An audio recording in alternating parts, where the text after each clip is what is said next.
Good morning mga katoyong, welcome back Toyong TV.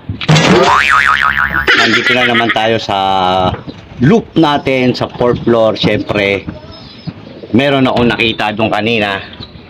Bumalik.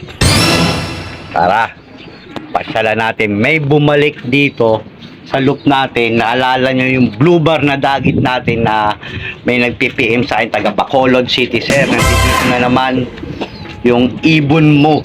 Talagang hindi na makakauwi. So sabi ko nga ng last video, pag bumalik ikikip na natin, pero load natin siya. So eto siya mga katoyong. Yan, so mga katoyong, ayan na naman yung dagit natin, oh, yung Philippines, yung babae na nirelease na natin. Nandito na naman after 5 days, nandito na naman siya. So talagang ayun, oh, ayan siya, oh. Yeah, so guys, magandang gabi. So basketing tayo ngayon sa ARPC sa San Miguel, Bulacan. So ito yung dagit natin na blue bar, oh. Yung may-ari taga Bacolod. So ayan yung singsing niya, Philippines, di ba?